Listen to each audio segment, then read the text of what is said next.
What is going on? What is up, people? It's Thursday, and here we are. Couple of quick announcements before we get rolling here with our magnanimous guest here.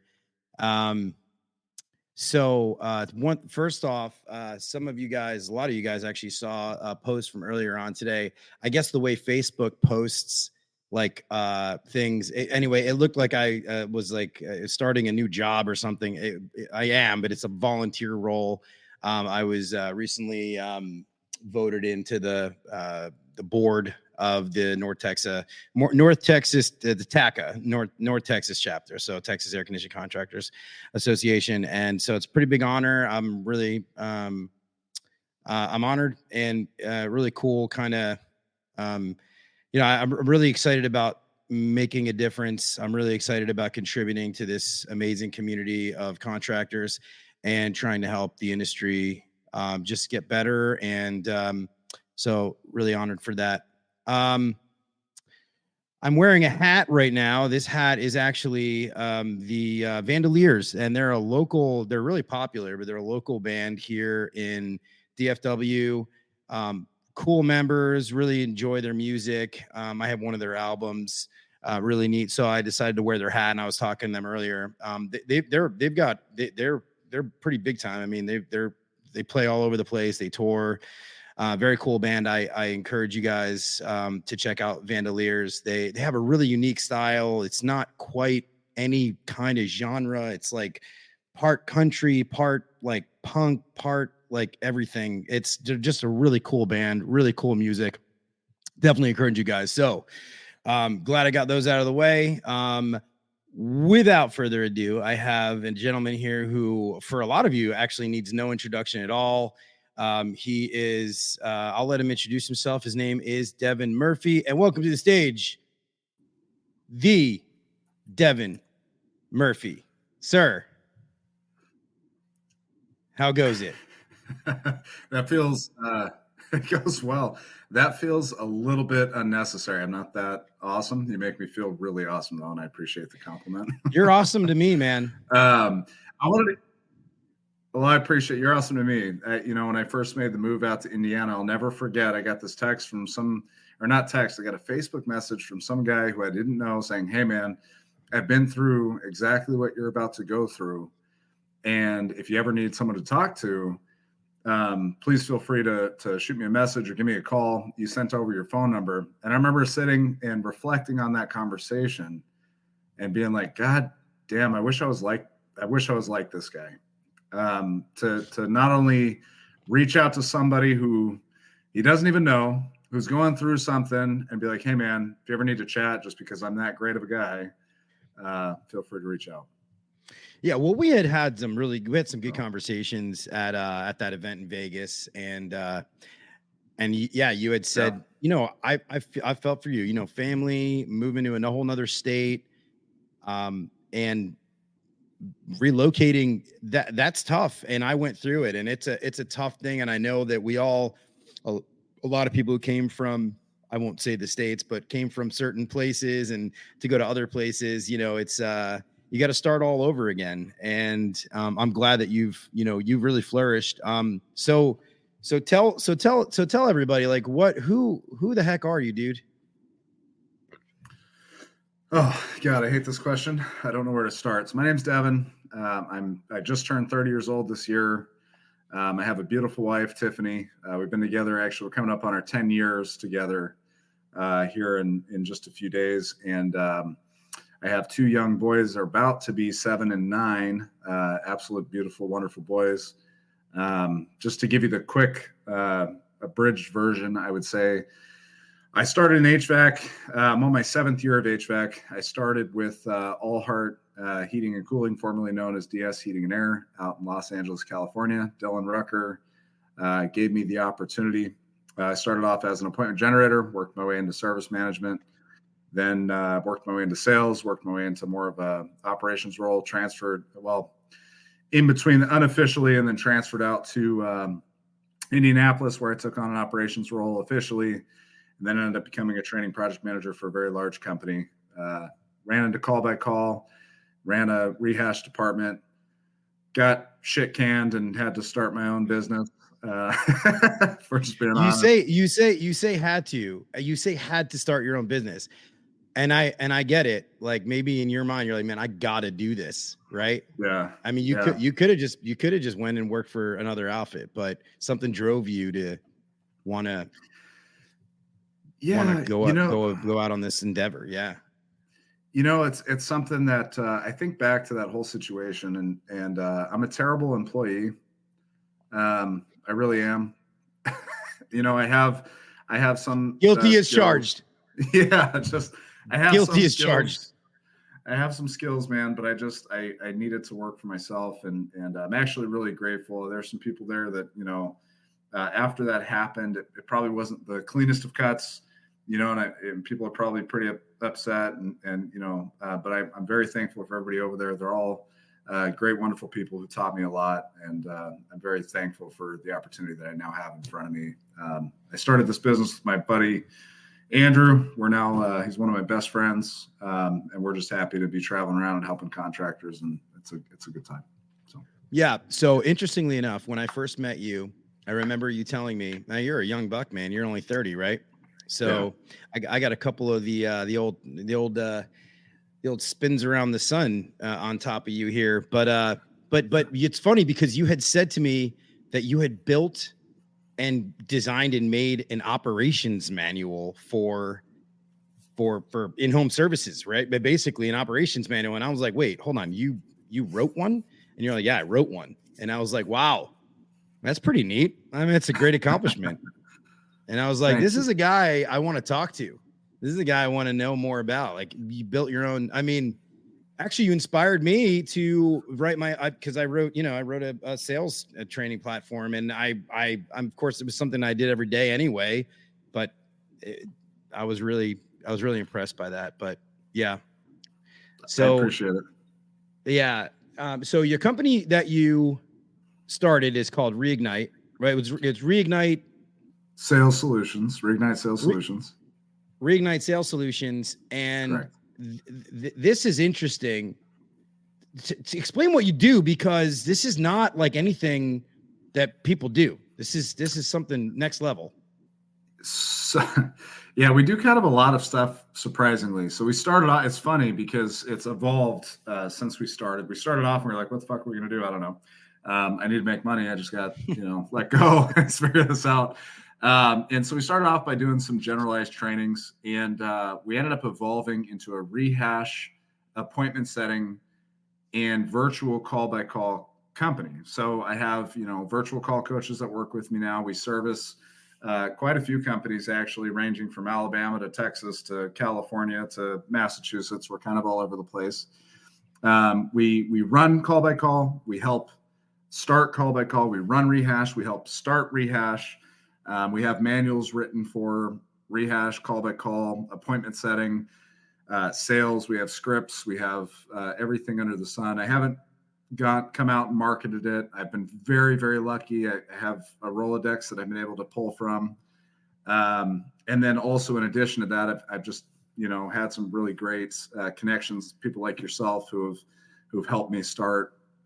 And so, yeah, that's what we do. We do trainings. We do support. So for those that, let me break it down a little bit, because not everybody that's going to listen to this. I mean, this is, it's a generalized sales podcast. This is not, this is really just about telling our war stories and the, experiences and adventures we've had in the field. So let me just say, so part of what you do is you take like stuff that other people don't sell from companies, and then you will go and sell it, like, which is correct. Bonkers, by the way.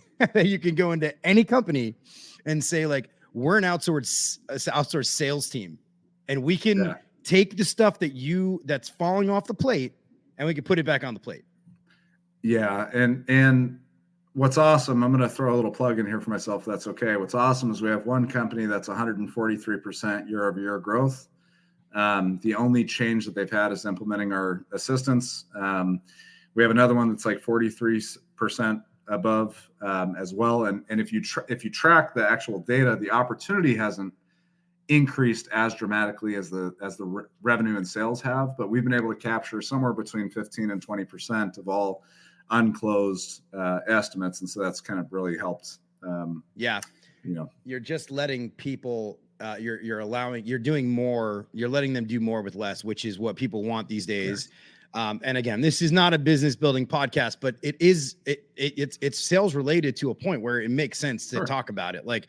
Like, dude, let's listen. All these guys out here talking about and roll ups and business building and yada yada yada, and it's like, hey, like, dude started like you're like a door knocker, basically. Like you like knock on the door and go, hey man, we got business here. What's going on? Like, bring it seriously. Yeah. Like, what's going on? Oh, you got stuff you want to buy some stuff? And it's cool. I love the concept, man, because it's like you're like a hired gun. And I love this because it's a cool resource and you make your own rules and you it's just, I love it. I love the concept of it. I'm glad that, and you're not doing any marketing. Like you're literally, I mean, in fact, I don't think most people even know, like you're so busy that you are taking on like new employees. It's crazy to me. And on that note, you're on an on-site right now. You're in a hotel room. And here's the thing about being in your hotel room. It's actually, well, let's just say it, man. It's not your hotel room. It's not your hotel room. No, it's not your hotel room and so this was a miss. Okay. Why don't you tell them why you're not in your own hotel room, Devon? So I went down with one of my employees down to the hotel bar because I was like, man, I'm going to be on this podcast with Everett. I love Everett.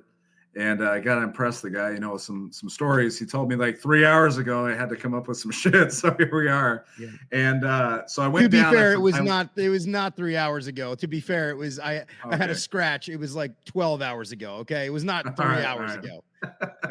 Okay. Nonetheless, some odd hour is today. And so I went downstairs and I was like, all right, I'm going to get a drink before I start. I know I'm going to be nervous. So if I want to talk at all, so anyhow, so I'm sitting there and I'm having a drink. I'm like, oh shit. I left my key in the room. So I go to the front desk. I'm like, hey, can you make me a key? I gotta get back in the room. I show her my ID, everything. She's like, yeah. She makes me one. I run upstairs. It's not working on the door. I run downstairs. There's a huge line. I'm like, David, dude, I have to straight up use your room, dude. he's like, oh, okay. I'm like, is it clean, dude? Please God, tell me your room's clean. And he's like, yeah, dude, come on in.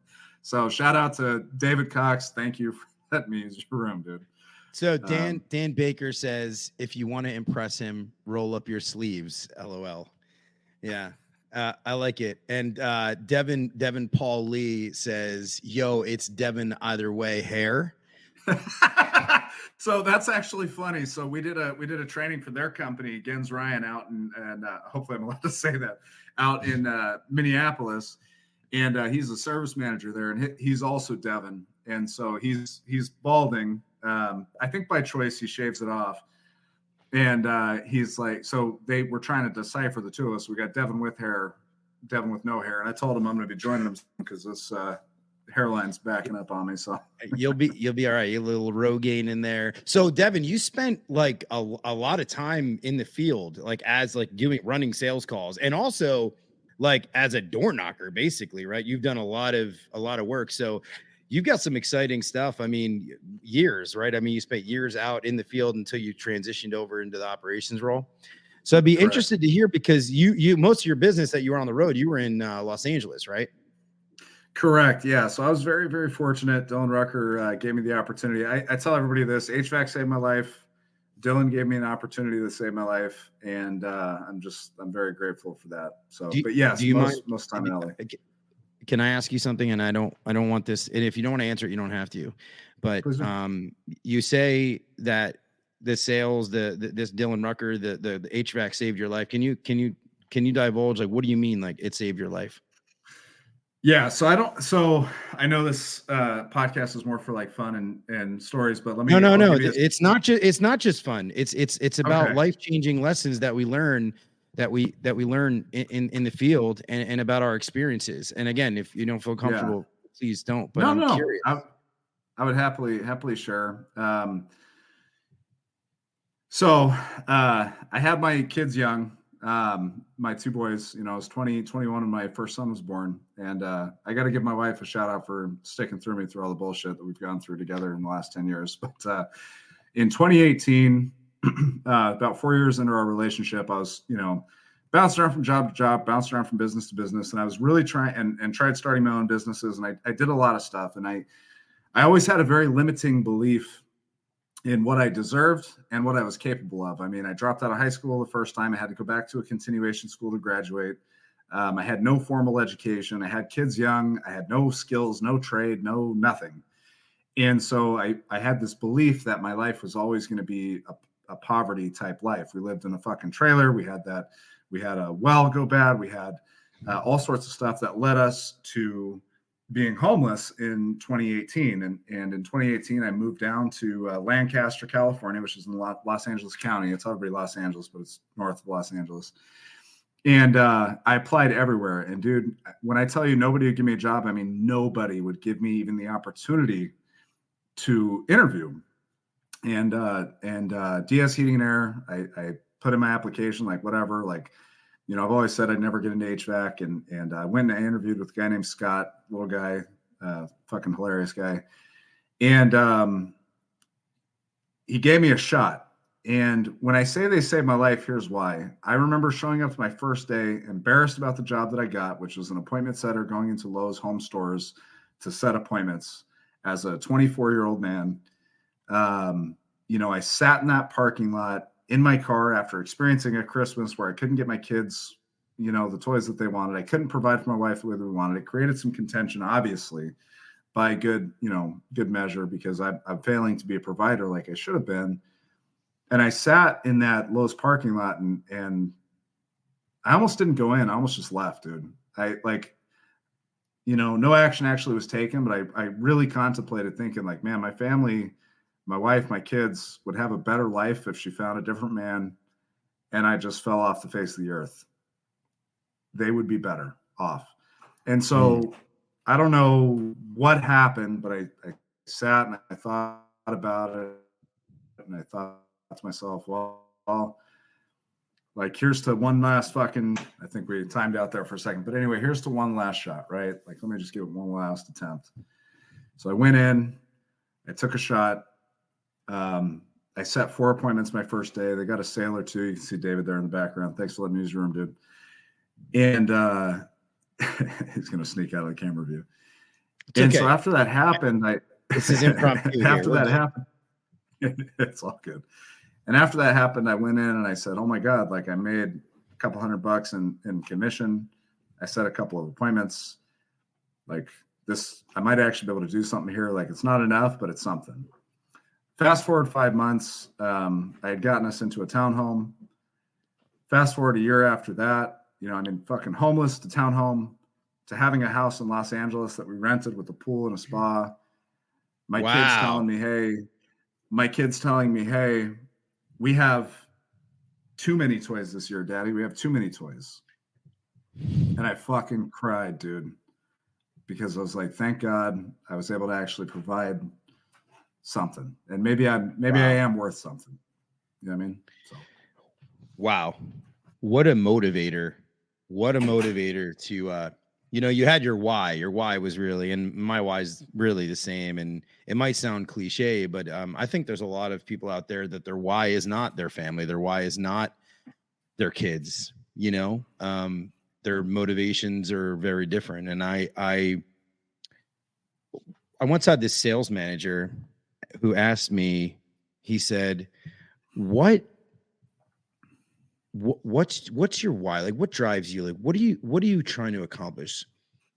And I said, I just don't want to tell my kids, hey, I'm really sorry, Julie, we can't have this dance lesson, or we can't, I'm really sorry, Noah, the guitar lessons are not in the budget.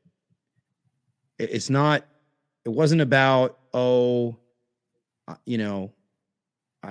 won't get this, Ferrari. It wasn't about flashy things. It was really about like, I just want my kids to have experiences. It wasn't about stuff. wasn't about stuff. It was about educating them and giving them tools and skills and discipline and being able to pay for those things, because those things cost money. I mean, it does. Like, you can send them to school, you can teach them everything in the world, but those experiences that they go through, they do. I mean, there's even like baseball, like everything's so, like, these experiences are so expensive. And that was the one thing that I didn't want to have to say. No, I didn't want to have to say that. And that's my why. And you know what, man, you shared it. So I know we're going to get into the fun stuff, man, but I'll I think you're right. I think this industry sort of ended up, in a way, kind of saving my life too. I mean, we were in different spots. I mean, I was super young when my oldest daughter was born. And look, man, I mean, it was years of trying to just fake it, just trying to make it, dude. I remember, no joke. I remember, like, when she was younger, my oldest daughter's 23 years old. Okay. She graduated college. Okay. This is how young I was when she was born. Okay. Magna cum laude. She just graduated college. She's an incredible, I mean, she's so ridiculously smart. And when she was a little kid, I remember, like, digging through couch cushions for, like, change, because I was like, oh God, the electrical company just, like, sucked my money out of my bank or whatever it was, right? And then not having that plan, and got really good at this industry. And now, like, I look around and, like, we probably should be more grateful. Probably should I look around, I'm like, holy moly, like, I can't believe where I was 20 years ago. Can't believe where I was 20 years ago. Can't believe working really hard at something and getting really good at something, got me to where I am today. And I respect you, and I appreciate you telling that story. That's probably the most heartfelt story that I'm going to choke up, bro. That was amazing. So, oh man, thanks, Devon. What did you do? You ruined everything. I know. It's supposed to be fun, and so I'm sorry to interject here, but, like, I think about, my wife and I have had a couple conversations over the last few years. We've gone through our ups, we've gone through our downs. I've been an asshole. She's been an asshole. We've, made mistakes in our relationship. But the thing that I think about with my wife, and I'm so thankful for, is that even when I couldn't provide, even when I couldn't, like, be the man that I wanted to be for her, I'm going to cry now too. Even when I couldn't provide the type of life that I wanted to for my kids, my wife always encouraged me in the background and said, like, I can see the potential and I know what you can do. You know what I mean? And I think about my life over the last have decade. that other half. Gotta have that other half. I would be in prison or dead or just a fucking loser in my parents' fucking basement if it weren't for my wife giving me the confidence and ability to go and actually accomplish something. You know what I mean? And dude, so Devon said, hell yeah, bro. That's what makes a man. I had a similar deal in 2016. Hey man, Devon, man, maybe you want to come on and share your story too, brother. Devon and Devon. And then Dan said, dude, thanks for being straight up. Hell yeah, man. So very cool. My man. So for Devon, I think you should have him on here, because I will say this about Devon. So I had the privilege of going to serve him and his team out there in Minneapolis. And I've never seen a service manager have such buy-in, so much so that when he put people on PIPs, they were thanking him for putting him on PIPs. So if you get the opportunity to talk to somebody, that's your guy. That's really cool, though. PIPs are tough. I was talking about PIPs with somebody this week, actually, and they were telling me that one of the things they say when they put together a PIP is they're like, look, we're putting you on a PIP. Okay. And here's the reality. This PIP is real. PIPs are really hard to overcome. There has to be real change in order for you to get off this PIP. But in that case, unfortunately, it didn't work out, and they ended up parting ways with that employee. And it was what it was. It wasn't a good fit. It's just the way the world works. But But that's awesome. Yeah. Hey, by the way, you're on a PIP, and also I love you, bro. Yeah. Yeah. Yeah. He's a good You're dude. almost fired. You're almost fired. You're not quite fired. You're in the almost fired range. Oh my God. Thank you so much, Everett. I'm sorry. Yeah. No problem. Devon, don't get fired. Next week it'll be a fired. This week it's almost fired. Yeah, dude. So, Get dude, him on the show. So I hear, okay, so the reason why I brought up, like, so you were in LA, right? So Yeah. it was like I can only imagine, like, I mean, LA's got all the normal people, right? So I can only imagine the amount of ridiculous people that you ran into in LA. So you had talked about a very strange customer who sent you a very interesting message. Yeah. Yeah. So So go back to the sales call, because I know the punchline, but I'd be interested about the sales call itself. What happened?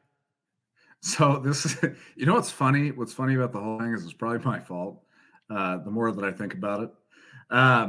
Anyway, and I'll tell you why. We'll get into this. So I have a tendency to get very interested in people. You know this. Like we spent time together, and I know quite a bit about you, and I found that out in a very short time. We were lucky enough to hang out with Blake as well, and do all that. But anyway, that's not what we're talking about. So I get a call down in Beverly Hills, and I didn't spend very much time down in Beverly Hills. It's a condominium building down there, and I show up. Wait, where's Beverly Hills? I'm just kidding. In Los Angeles. Okay, I was like, really? What the fuck?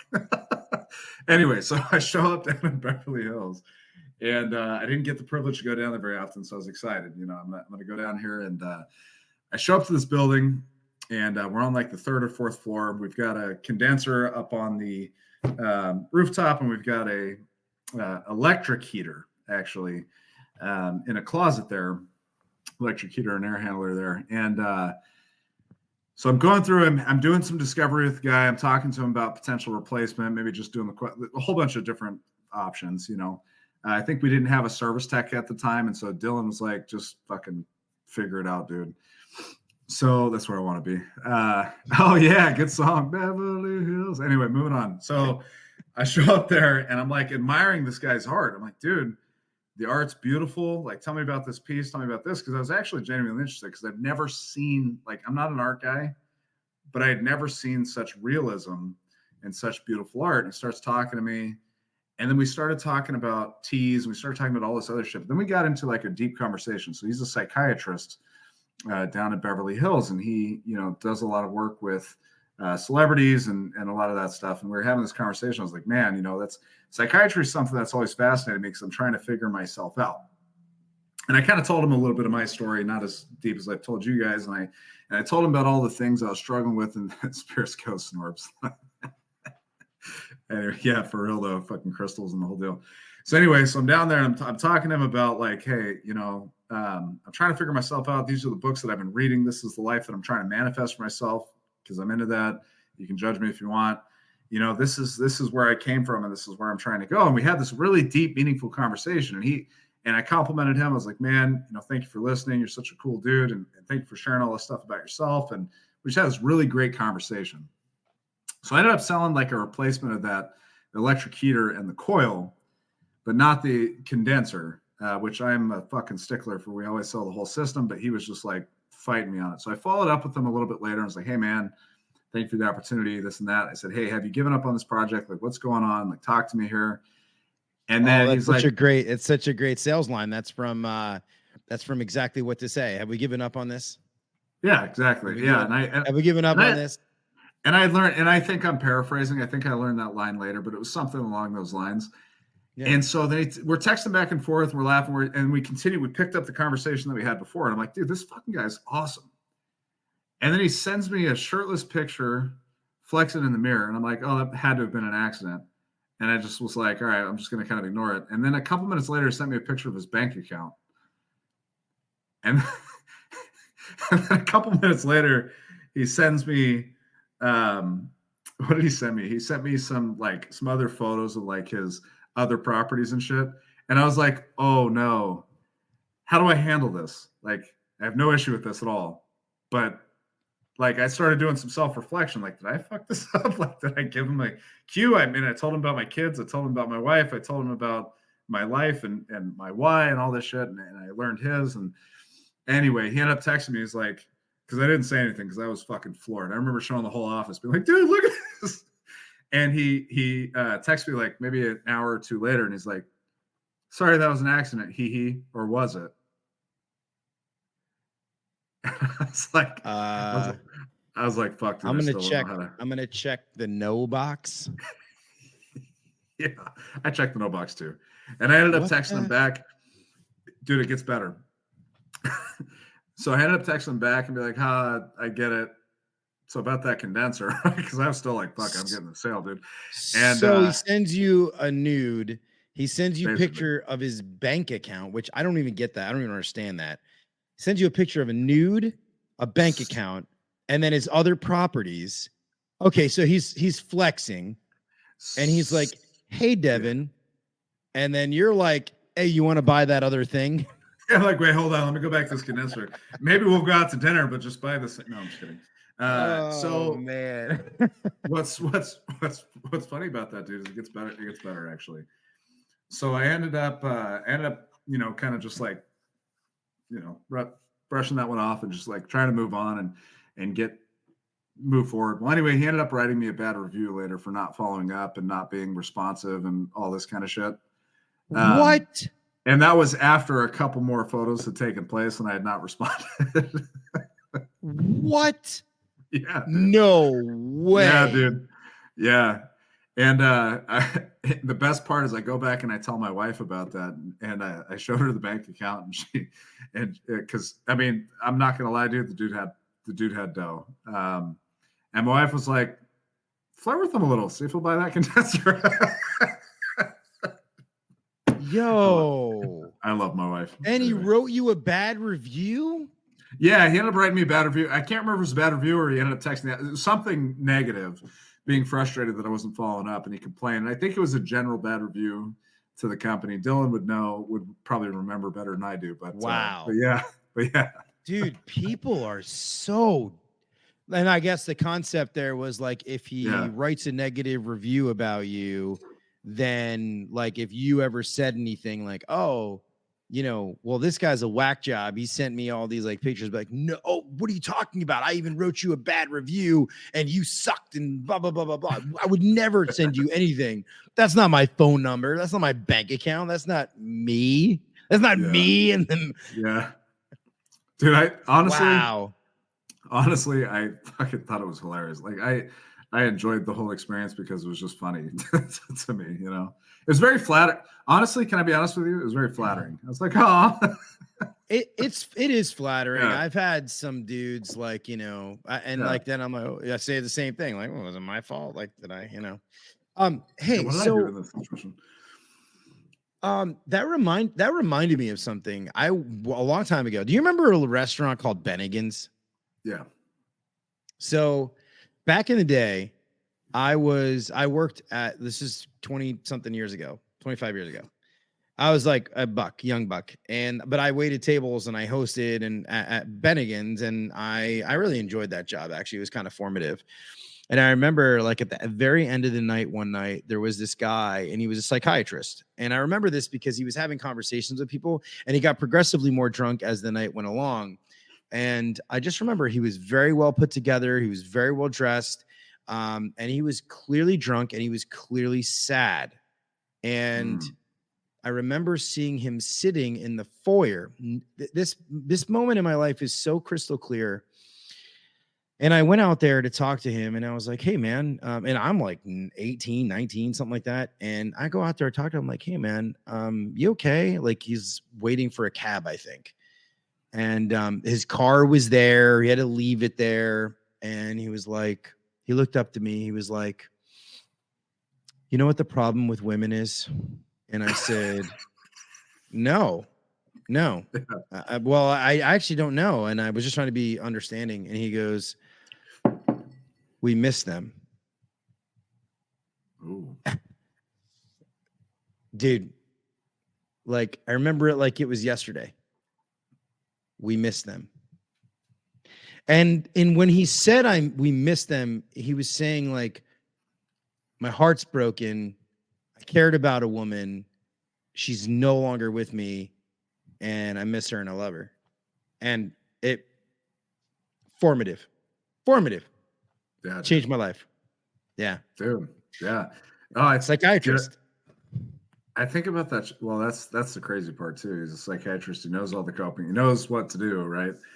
And I think about this all the time. My wife and I talk about this all the time. Like, God, I hope I die first. Yeah. And if you leave me, I'm definitely gonna die first. Or like at the same time, right? You have this like talks like, oh, we'll make sure we die at the same time. Yeah. Dude, yeah. So there was something else you talked to me about at one point in time, wasn't there? There was something else, some crazy woman, some nutty woman that like you were at her house like 100. Not even nutty. So I know what you're talking about. You're talking about the Playboy model. Oh, there you go. Yeah. So that was interesting. That was very interesting, actually, because of the whole experience. And again, I have to give a shout out to my wife for being awesome when I tell her these stories. So her name's Tiffany, right? Tiffany, yeah. Yeah. Tiffany. Shout out Tiffany. Yeah. Dude, 10 years, almost 10 years. And that's a third of my life, dude. It's a third of my life. At some point in time, it's going to be 90% of your life. You're going to be 100 being like, oh yeah, Yeah, I can't wait for that day, to be honest with you. So I show up to this customer's house and I walk in and I'm going through, I'm sitting down at the kitchen table and we're having the conversation. I'm like, hey, what's going on? This is in Beverly Hills. This is in Los Angeles. No. So this is actually in Lancaster. It's either Lancaster or Palmdale in the high desert, 45 minutes north of Santa Clarita and probably about an hour north of Canoga Park in Los Angeles, about an hour from Los Angeles. And I sit down at the table and, the woman's definitely there. I think the couple is probably in their 60s. The woman looks a little bit older than the gentleman does.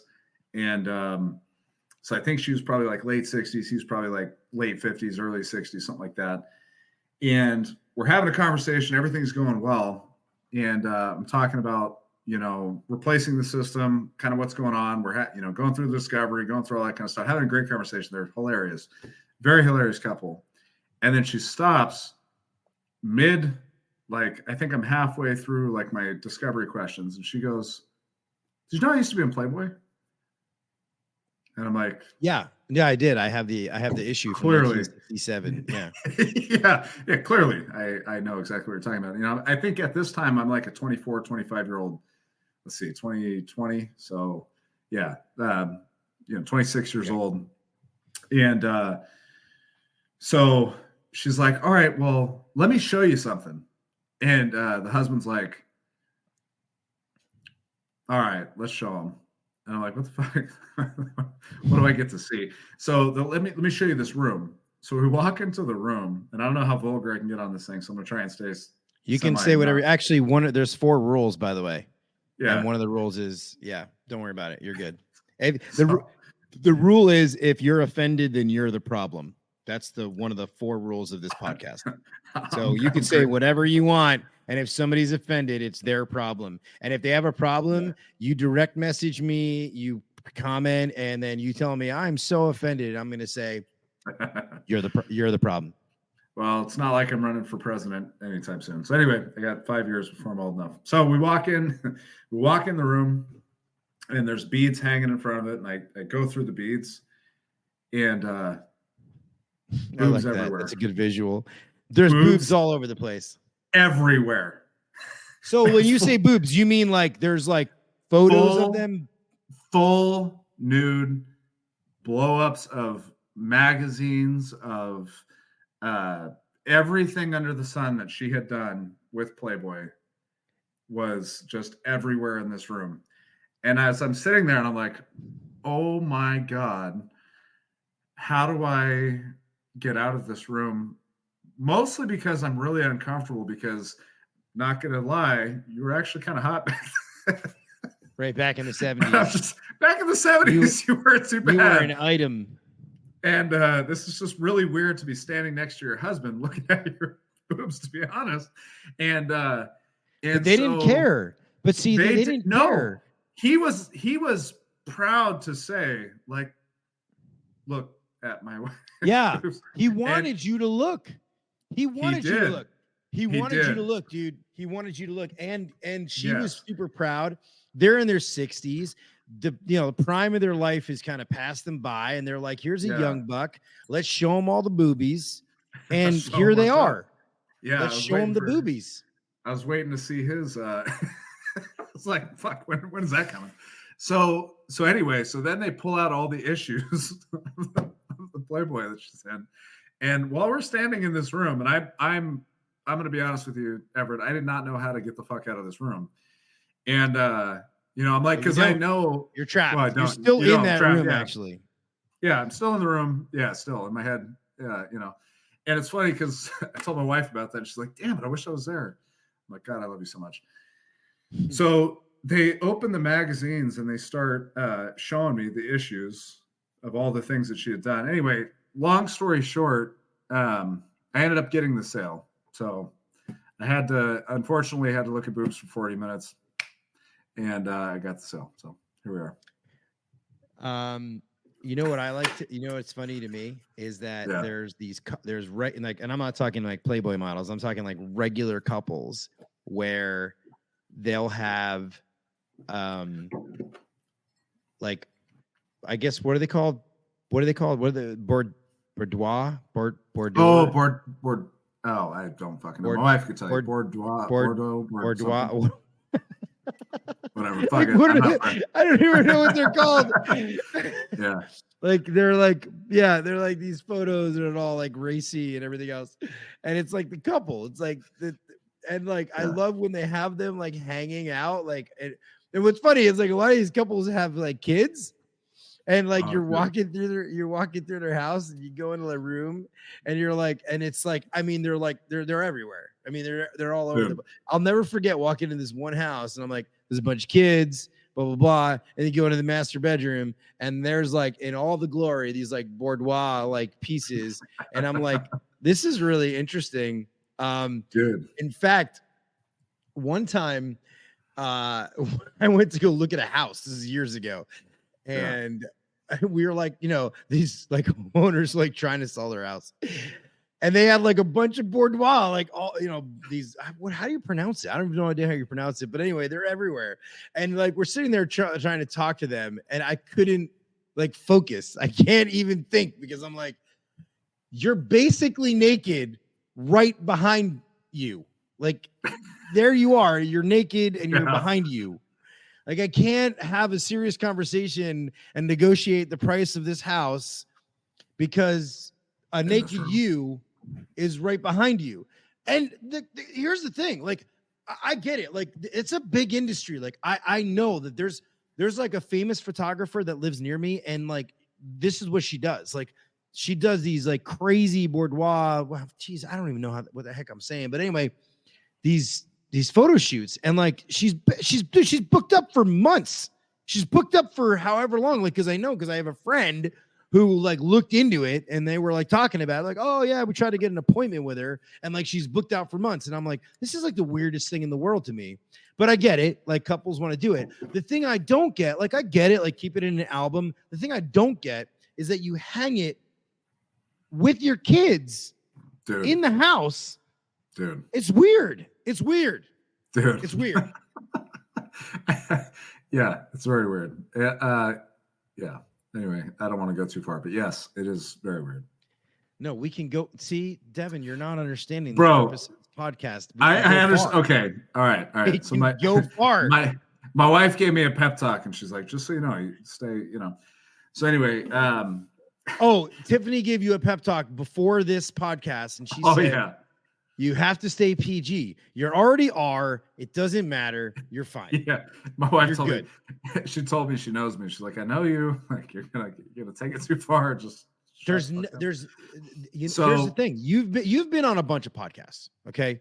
You've been on HVAC Success Secrets Revealed. You've been on, I think, Service Mastery Podcast. You've been on a bunch of other ones, right? So it's Jason like, Walker. yeah. So this is the fun one. This is like the one where, this is the one where you just kind of shoot the breeze. Like there's no like, how did you grow your business from this to this? Well, we covered some of that, right? Like, it's really cool. Like, but let's have a good time. Let's talk. So if my mother ever saw this, she'd fucking kill me. She won't see it. We'll make sure we won't send it to her. So I'll never forget my mom and my stepdad the first time I ever walked in on that ever taking place. And I think about just that imagery burnt in my head forever. I was like 6 years old, and forever will never forget this whole scene in the living room. And I think about that and I go, God damn, could you imagine some of these other, industries that people get into, the Bordeaux photos, the whatever else that's out there. And it's like, dude, your kids forever like have to remember that. And then they hit puberty and they have to remember that. And then they, you know what I'm saying? Yeah, I get it. Although I will say that there's like life, I think, is about like mental like frame of mind, right? Like different frames of mind, different ways of viewing the world. And like that photographer is like, hey, this is like we should be fine with this. And then they teach their kids that if they have kids, and it's okay for them. And who am I? Like, who am I to judge like how they raise their kids or what they think or whatever the case may be. So what I've learned, one of the things I've learned, Devon, on this, I met a woman who did, I didn't meet her. Like I know her. She was on the podcast and she cleans out hoarders' houses, and she talks a lot about having empathy and having compassion, because these people that she's cleaning out their hoarder houses are like psychologically, they're fucked. Like they're screaming at her. And she hired, these people hired her to do this. And I have compassion and I'm less judgy. And I'm at a point in my life, especially actually this podcast has actually really helped me, really helped me to like want to understand and want to know, like, what is it that makes you tick? What is it? Why do you have this problem? Why do you like uncovering these things? And it's been, enlightening. So anyway. Yeah. And look, I'm not passing judgment on anybody, just to be clear on that. But I just think back to my memories, and then I think about being the child in that situation. And I'm just I don't envy it. I don't envy it, to say the least. Yeah. It's weird. It's definitely weird. It's definitely weird. And not every kid's going to take it the same way. And they're going to always be like, oh, mom and dad are really weird. And dude. Yeah. Like so it's funny actually, because I struggle with this just being a parent now. My oldest son, so I'm a very affectionate father. My oldest son is a very affectionate young man, and a young man, he's fucking 8 years old. And you know what I mean? Like, he'll come snuggle up with me. I still kiss my son. I still, do all that stuff. And I think about it, I'm like, man, like, I would have never let my parents do that when I was a kid. And it's interesting just to see how different we are wired. You know what I mean? And how like I'm not very affectionate with my mom. I didn't know my dad till I was an adult, about practically. But anyway, but it's just, everybody's so different. Some people are so affectionate, some people aren't. Some people are comfortable with the nudity and the everything else, and some people aren't. And I can't put my finger on whether or not it's that nature versus nurture thing. Like, I don't know. Like, it's hard for me to be that way. And then I had my firstborn. Like, I don't like being, intimate in that way. And I remember holding my son for the first time and just being like, holy shit, I will never love anything as much as this. Like, I would kill this, fucking doctor right here for you, And some of that's nature. I will say, like, I'm on the nurture team because Yeah. I was adopted. So Right. I know that I don't have, like, when I look at attributes of people, I tend to see that this is how they were brought up. This is what they were taught, not this is how they just are. I refuse to accept, like, well, they're just like that. There might be some personality quirks. There might be some physical attributes. There might be some things. But ultimately, I think it's 90% nurture, 10% nature. There's things you can't walk away from. There's things you can't avoid, and that is the nature part. But I think for the most part, the brain, the body, the human mind at such a young age, I really think it's a nurture thing. You can raise a child, you can raise a human to believe and to think and to, certain things. So, but sure. You mentioned funny. Ahead, sorry, I'm totally cutting you off, but that 90-10, that's interesting that you chose that ratio. So for me, I think it's almost like 60-40. Like, because there's something like who knows? The only reason I say, yeah, fuck it doesn't matter. But I would agree that I would say that nurture is probably the majority, in my opinion. Similar to yours. But like, I have 2 sons, and when I think as hard as I can, I'm sure there's so much variance. And I probably learned so much from the first time to the second time. And there's so much to say about the nurture part of it. But oh my God, I don't think that the introversion, extroversion difference between the two of them, and maybe I'm incorrect and I'm missing something. Yeah, in that respect, yes, like there's certain things that are innate. But large, and those might be just nuances. Those are like sort of like personality quality kind of things. But I'm talking about like core, like beliefs and how, work values. ethic and things that you have values, like all that. Like, that definitely I think comes from. All right. So in that realm, I agree with you. I think it is predominantly nurture, and I think that, you know what? I might even argue that though. Actually, now you just sparked a whole memory. Like my upbringing, dude, no accountability in my life, no any of that shit. You know what I mean? And I think, and I think back to that, I'm like, dude, I wasn't instilled with a work ethic, but I was instilled with being fucking. Wait. Yeah. I know where you're going with this. Like, hey, like I never, like I'm successful. I have a business. Like my parents came from, like, had nothing. They didn't care. They didn't like strive for anything or whatever it is. Right. I'm not saying that's you. I'm just saying I get it. Well, here's the thing. Your growth in society shaped who you are now. So you might have seen it and the societal, right? You observed things and you were like, huh. And then it was that observation. It wasn't just innate, like, oh, I just want to be successful because I was born that way. It was, you saw things, you learned things, you observed, you wanted to make more of yourself. And so you did. And so your story before rings 100% true. It was, here you are, you go from like homeless to super successful business owner. Like, so anyway, this had been an incredible conversation. I do think I remember you saying there was an interesting circumstance that you were in, and I wanted to cover it just because I think that the nature of this podcast needs to hear this story about something about multiple trips back to a house, and there was some kind of uncomfortable situation. Anyway.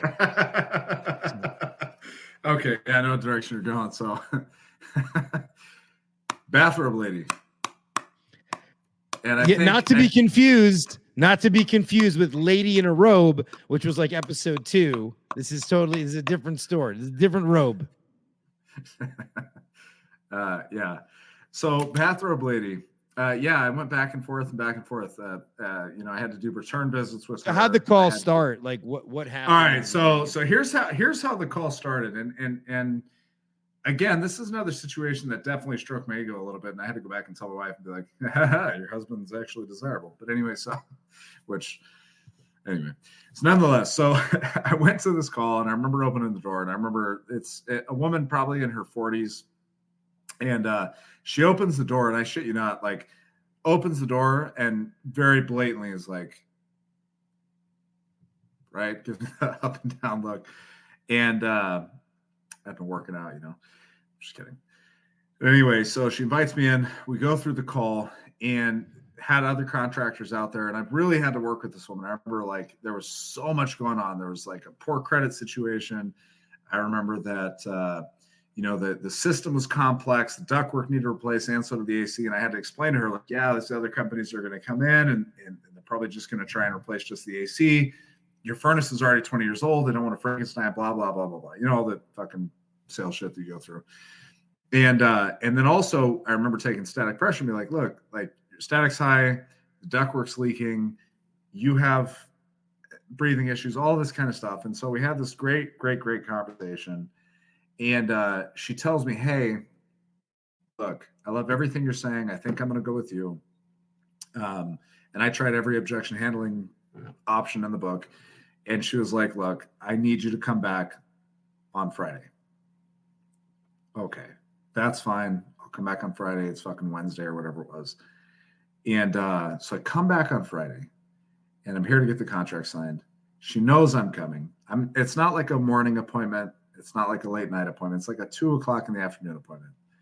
And I show up and she's in a robe and only the robe. And it's like one of those fuzzy, like, you know what I'm talking about? Those like fuzzy, like fur, but not fur. Like it's like cotton pretending to be fur. You know what I'm talking about? Anyway, one of those fucking things. I don't know, dude. And I shit you not, like as low as it could go, and as short as it could be. And she invites me in, and I'm like, oh, dude, my wife would fucking shoot me in the face right now. All right, fuck it. I'm trying to get a sale. This is going to feed our family. Let's do it. So I go in the house, and she's like, hey, let's do it. I want this one. She signs it. She's like, let's do the financing. And I'm like, okay. And she's like, I'm going to go back to the bedroom real quick, whatever. Okay, great. And the story is not as great as you probably all are thinking right now. It's really not. It's a little more PG than probably what you're thinking. So anyway, I go back to the room, and she's like, she yells for me, and I'm like, okay. And I like fucking as slowly as could possibly walk back. I'm like, what the fuck, dude?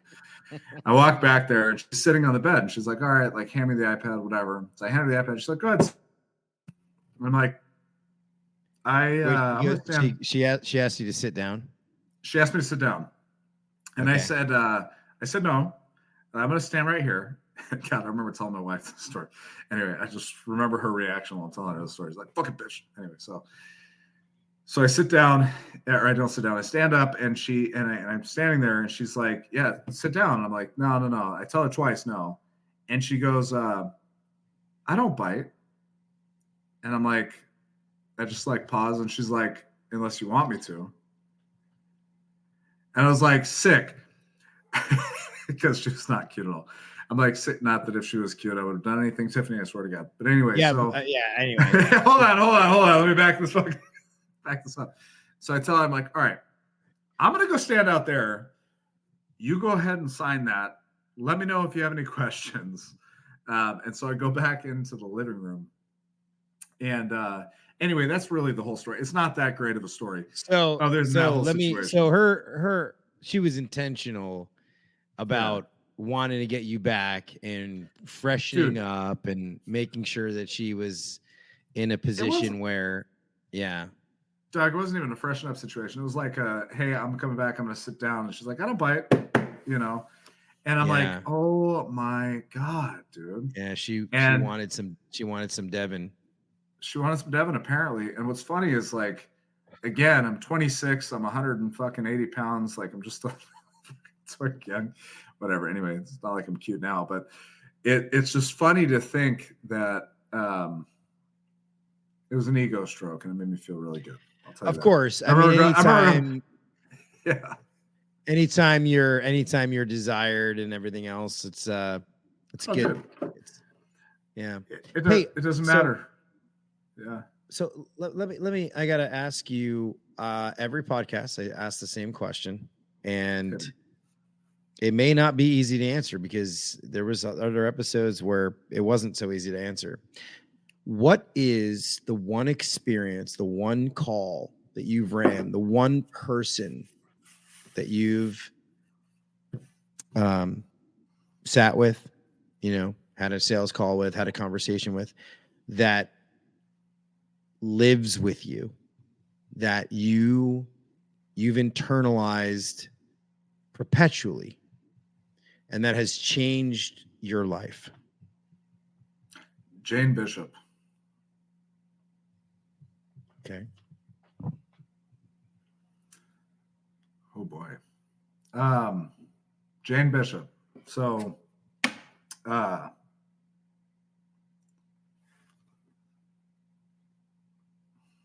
woman out of Scotland, met an army man who came out, who was stationed or something, or had a trip or did something out in Scotland. I can't remember that piece of it, but I do remember military man came out, and she fell in love. She left her family. She left everything she knew, everything she loved, everything about her life. She loved. I'm gonna fucking tear up for this. She left and came to California. Ended up in fucking Palmdale or Lancaster, one of the two. They're the same thing to me.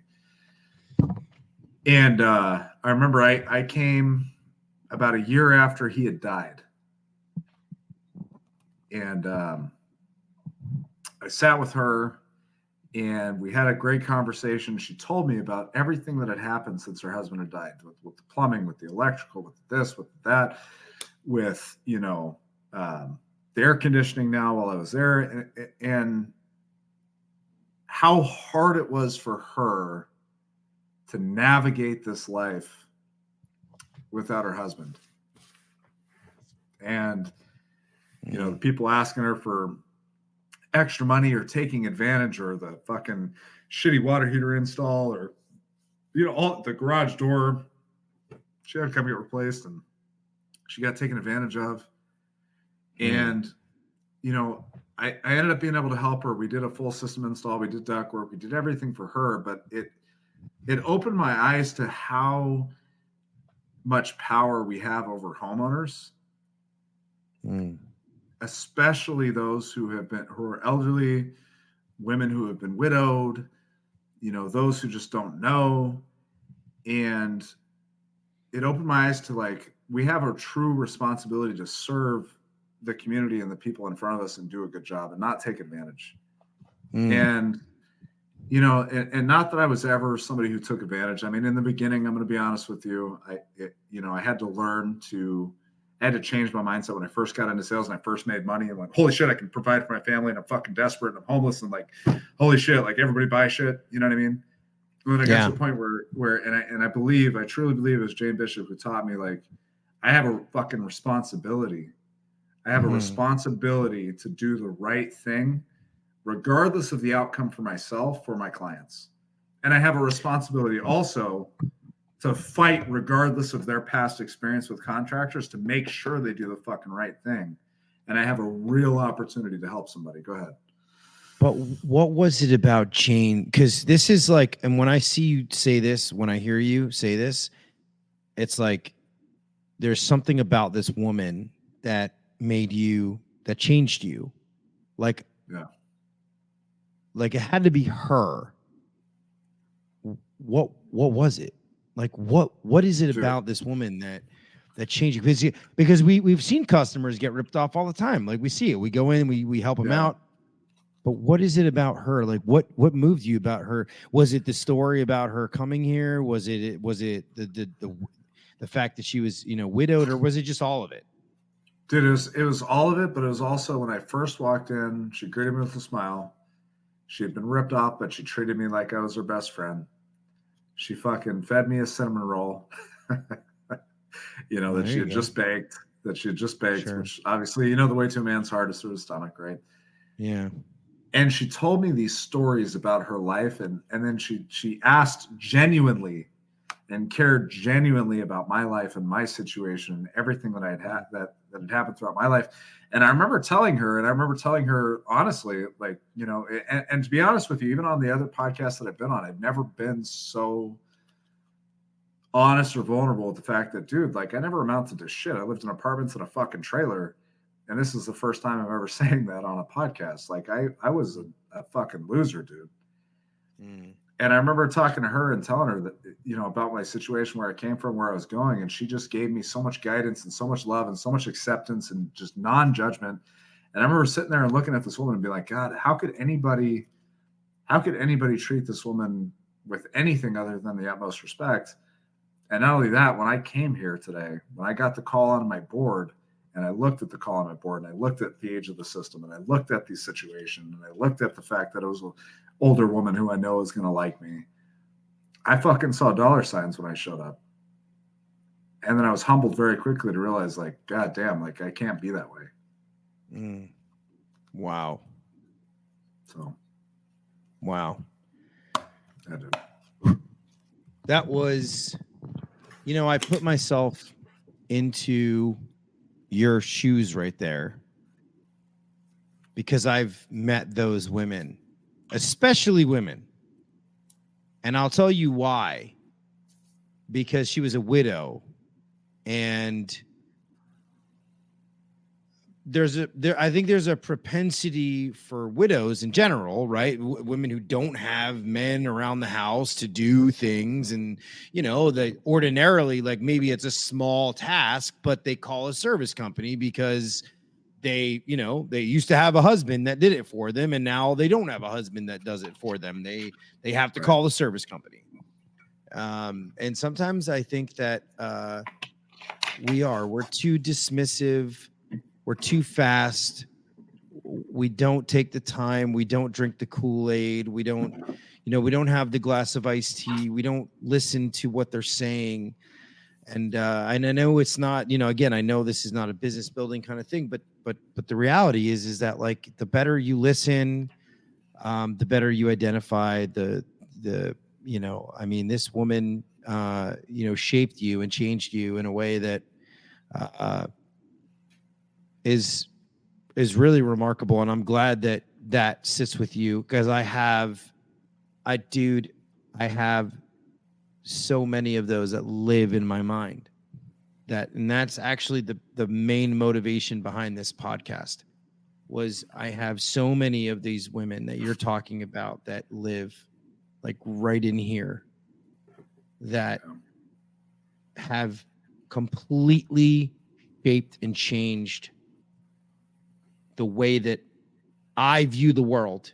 I view the world differently because of these people, and I'm humbled, and I'm actually grateful. But, dude, this has been this 1 hour has been seriously the best, like, most insightful, reflective 1 hour. And you know what's weird is that, like, of course it would be you, right? Because of course it would be you. Like, and also, like, you know, it was like I had another guest scheduled, and then they bailed at the last second, and I was like, all right, well, Devon's cool. Let's get Devon on here. Like, let's.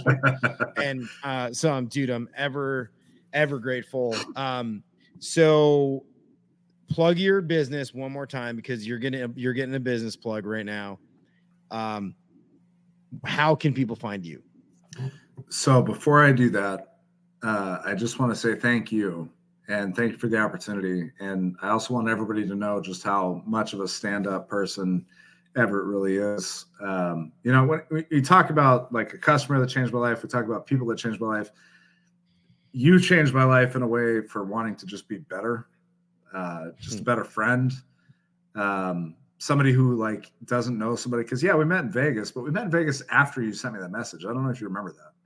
And that was so that's interesting. You're right. That's right. I remember, because you had posted some things about you relocating or whatever it was, and now that I think about it, that's interesting. Yeah. Not one of my friends reached out. and asked me how I was doing or what was going on. Not people that I'd known for my whole life. It was some fucking dude out of Dallas that I didn't know that said, "Hey man, if you need to talk, like, I get it." And I had to sit and reflect and be like, God damn, what a piece of shit I am. Because like, what kind of man wouldn't reach out to his friends in this situation? What kind of man, would I be if I continue to live a life as selfish as I have? And you had a big impact on me, dude. And I really appreciate the fact that you put yourself out like that. You reached out to somebody you didn't fucking know. And then when I met you, you continued to follow up with me, you continued to befriend me, you continued to build a relationship with me.